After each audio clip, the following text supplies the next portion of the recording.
बहुत मैं बातों को रखना नहीं चाहूँगा और आपको बोर भी नहीं करूँगा। बहुत संक्षिप्त में बातों को रखने की कोशिश करूँगा कि आप सभी लोग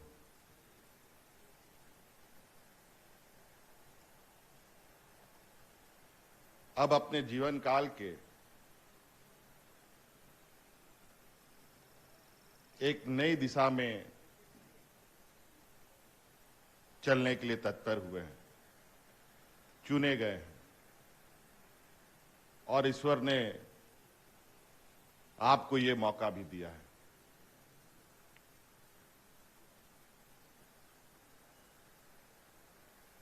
और ना जाने कितने वक्त से आप इस घड़ी का इंतजार कर रहे थे, कितने वर्षों तक इस दिन का आपने इंतजार किया और आपके साथ साथ लाखों नौजवानों ने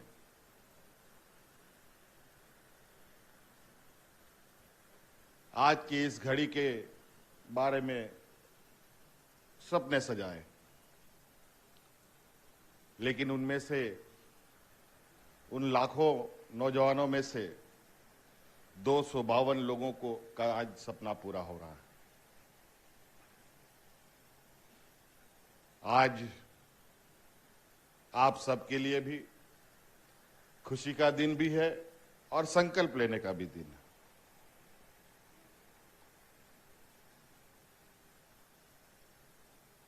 हमारा प्रयास है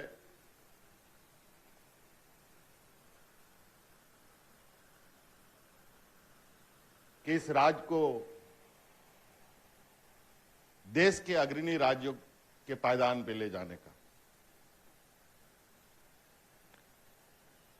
और जहां तक मैं समझता हूं कि इस राज्य को अग्रणी राज्य में ले जाने के लिए हम सबको मिलकर प्रयास करना पड़ेगा और ईमानदार प्रयास करना पड़ेगा।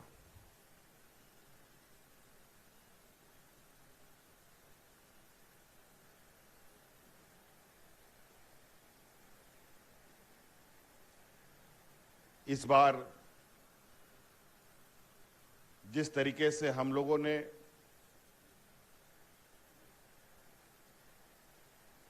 योजनाबद्ध तरीके से, क्रमबद्ध तरीके से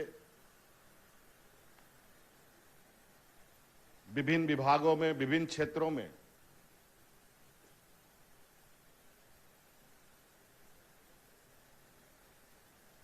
लोगों की नियुक्ति की, उनकी तैनाती भी की है।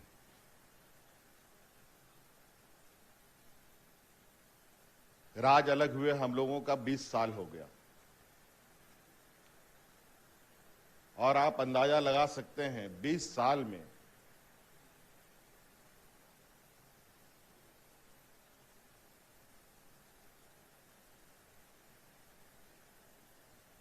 झारखंड प्रशासनिक सेवा या जेपीएससी के नियुक्ति नियमावली भी नहीं बन पाई थी। हम लोगों ने बहुत कम समय में उसकी नियुक्ति नियमावली भी बनाई और तेजी से नियुक्तियां भी प्रारंभ किया है और ये सभी आप लोगों के सामने है। कई वर्गों में हम लोगों ने नियुक्ति पत्र भी वितरण किए। आज उसी का फल है कि छठी जेपीएससी के मुकाबले इस बार 1000 दिन से भी अधिक लगते थे उसको रिजल्ट प्रकाशित होने में। वहीं आज हम लोग लगभग 250 दिन में परीक्षाफल निकालकर आप लोगों को नियुक्त भी कर रहे हैं।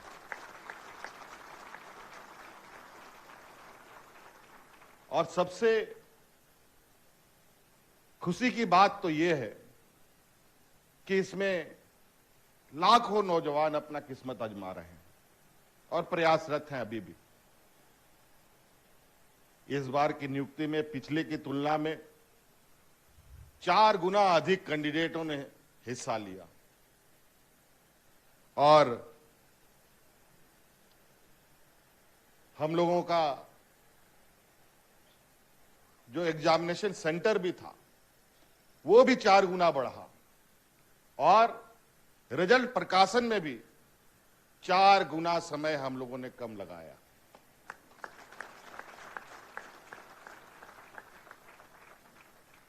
झारखंड अत्यंत पिछड़ा राज्य है। यहां गरीब, किसान, मजदूर, आदिवासी, दलित, पिछड़ा, अल्पसंख्यक समुदाय का लोग बड़े पैमाने पर, इनकी बहुलताएं हैं।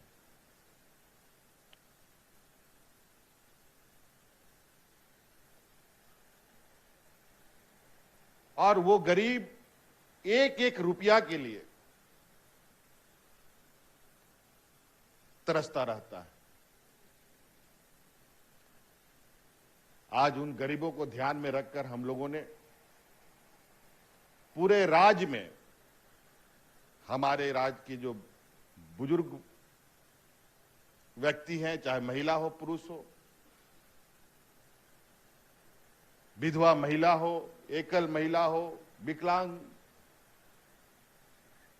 व्यक्ति हो, महिला हो, सभी के लिए हम लोगों ने पेंशन यूनिवर्सल कर दिया कि आज 1 रुपया के लिए भी वो किसी पर निर्भर ना रहे।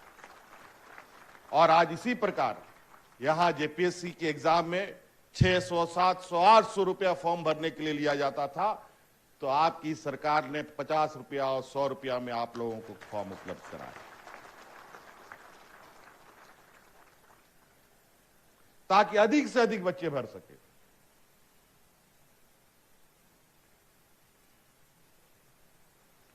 मुझे लगता है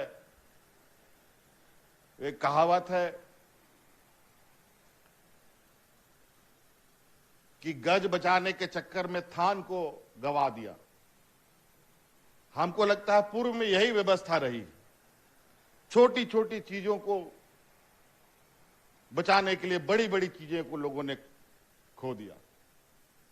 आज नतीजा, ये राज्य देश के सबसे निचले पैदान पर है। किसी तरीके से विगत समय में हम लोगों ने बहुत धक्के मुक्के लगाकर राज्य को अग्रणी राज्य के श्रेणी में लाने का प्रयास किया। कई अखबारों में, कई लीडिंग पत्रिकाओं में झारखंड तेजी से आगे बढ़ते हुए राज्यों की श्रेणी में आया। और मेरा पूरा उम्मीद और भरोसा आप पर है और मैं इसीलिए इस काम में दिन रात लगा हुआ हूं, क्योंकि हमने देखा कि आखिर इस समस्या का समाधान निकलेगा कैसे, इस राज्य को आगे कैसे बढ़ाया जा सकता है। इसके मूल बीमारी जड़ में जाने के बाद हमने ये जानने का प्रयास किया इसकी समस्या क्या है, तो पता चला कि ये तो अंदर से पूरा खोखला है और ऊपर खाली हरा भरा दिखता है।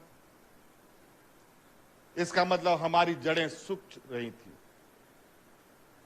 आज हम उस जड़ को फिर से हरा करना चाहते हैं, उस जड़ में और मजबूती लाना चाहते हैं, क्योंकि कहीं कोई पदाधिकारी नीचे स्तर पर नहीं।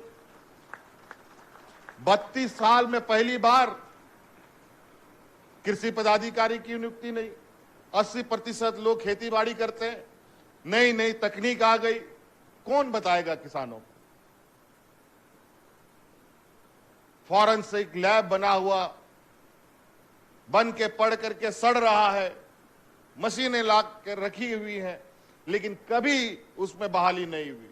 नतीजा, यहां पर भी कोई भी घटनाएं घटती थी उसकी फॉरेंसिक जांच के लिए हमें सूरत और गुजरात का मुंह देखना पड़ता था। पहली बार फॉरेंसिक लैब में हमारे बच्चों की नियुक्ति हुई। तो ऐसे कई चीजें हैं।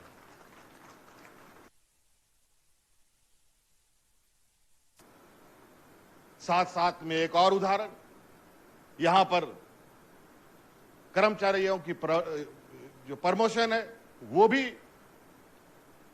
ज्यों का त्यों खड़ा रहता था, नियुक्ति नहीं होती थी, तो लोग को प्रमोट भी नहीं किया जाता था, जहां के तहां पड़े हुए रहो। अभी हम ही लोगों ने जो कुछ दिन पहले ही जो तीसरा बैच था उसको हमने प्रमोशन दिया, और इससे दूसरे बैच के लोगों को भी हम ही लोगों ने आगे बढ़ाया। जब तक लोग प्रमोट नहीं होंगे तो नीचे से वैकेंसी भी आपको नहीं मिलेगी। तो इसलिए कई चीजें हैं जो हमें हर जगह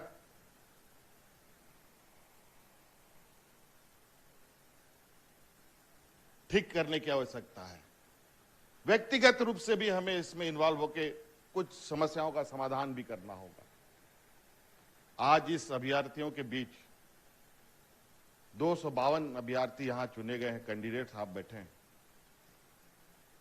कई खट्टे मीठे अनुभव के साथ हम लोग यहां एकत्रित हैं,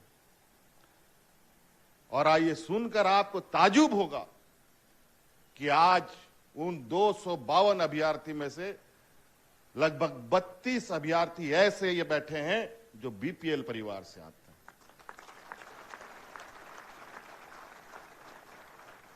आप अंदाजा लगा सकते हैं कि उन बच्चों ने किस परिस्थिति में आज यहां के मुकाम को पाया है।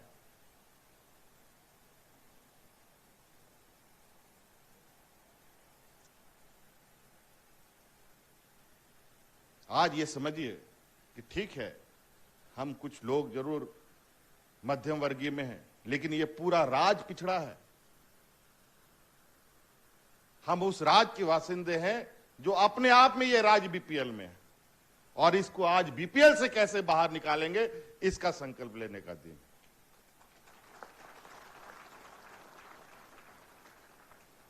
इसलिए यहां 2-3 चीजें और महत्वपूर्ण विषय है। आप लोग अब विभिन्न जिलों में, विभिन्न कस्बों में जाएंगे, ग्रामीणों के बीच, आम लोगों के बीच में काम करेंगे।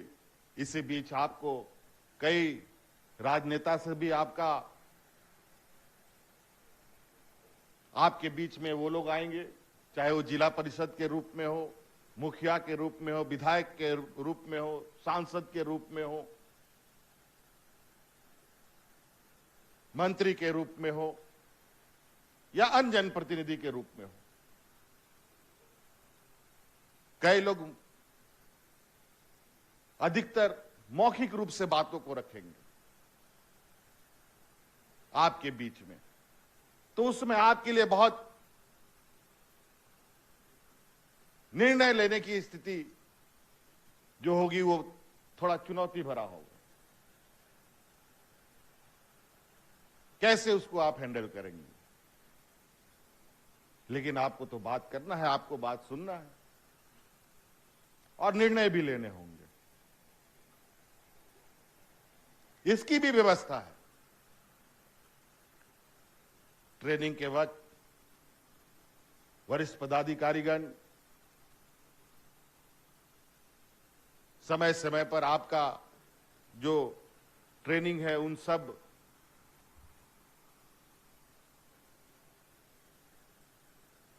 जगहों से आपको इन सब चीजों की जानकारी प्राप्त होगी। इसलिए